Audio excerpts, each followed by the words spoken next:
మధుపదం YouTube ఛానల్లోని అన్ని వీడియోలు వరుసగా చూడాలనుకుంటే సబ్స్క్రైబ్ చేసుకోవడంతో పాటుగా బెల్ అంటే గంట గుర్తును కూడా నొక్కి ఆల్ ALLని సెలెక్ట్ చేసుకోండి. కొందరు భౌతిక దృక్పథంతో చూసి మనుషుల కోసం మనుషులే అంటే సమాజం సృష్టించిన భౌతిక లేదా సామాజిక నియమాలను పాటించిన వాడిని దేవుడు అన్నారు. రాముడు ఏకపత్ని వ్రతుడవడం వల్ల దేవుడు అన్నారు. నిజానికి సామాజిక నియమాలను పాటించిన వ్యక్తిని మంచి మనిషి అంటే చాలు. అంటే రాముడు దేవుడు కాదా అంటే దేవుడే. రాముడు అని అంటున్నది రాముడి ఆత్మను సంబోధించే కదా. రాముడి శరీరం పదార్థంతో చేయబడినది, ఆత్మ మాత్రమే శక్తి స్వరూపం. శక్తి స్వరూపమైన రాముడి ఆత్మను ఏకపత్ని వ్రతుడని అనలేము.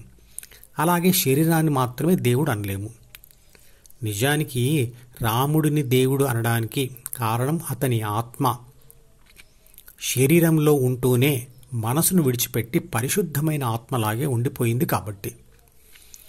ప్రతి ఒక్కరు కూడా ధ్యానం చేస్తూ మనసును వదిలివేసే శక్తి తెచ్చుకుంటే పరిశుద్ధాత్మ కావచ్చు. కాలంతో సామాజిక నియమాలు మారతాయి కాబట్టి దేవుడి లక్షణాలను కాలానికి అనుకూలంగా మనమే మారుస్తాం. సతీ సహగమనం ఒకప్పుడు గొప్ప విషయం, ఇప్పుడది లేదు, ఇప్పుడది నేరం.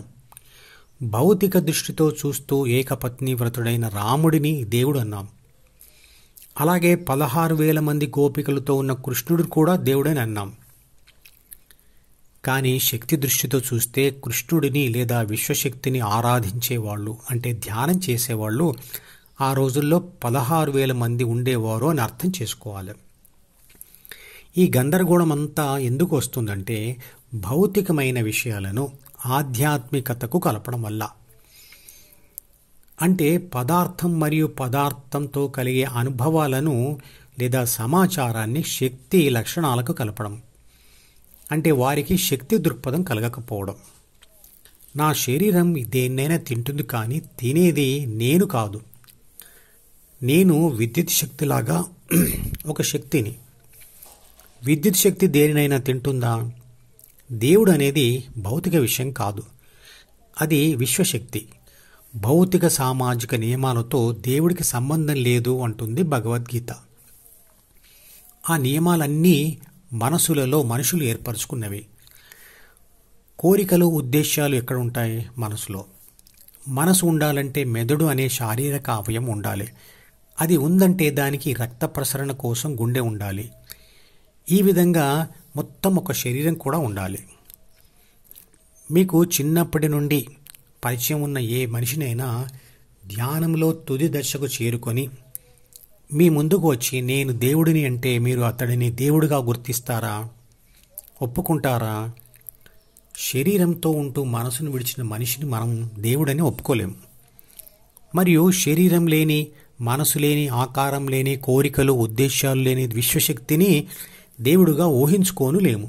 అంటే దేవుడు మనకు నచ్చినట్లుగా ఉండాలి అనుకుంటాం. మరి మనిషి ఆకారంలో దేవుడు ఉండడా అంటే ఉంటాడు. ప్రతి జీవిలో ప్రతి పదార్థం యొక్క పరమాణువులలో కేంద్రకం చుట్టూ తిరుగుతున్న ప్రతి ఎలక్ట్రాన్తో గతిశక్తి రూపంలో దేవుడు ఉన్నాడు. శరీరంలోనే ఉంటూ అన్ని పనులు మనసు ఆధీనంలో చేస్తున్న నేను అనే శక్తియే దేవుడి అంశ అయిన ఆత్మ.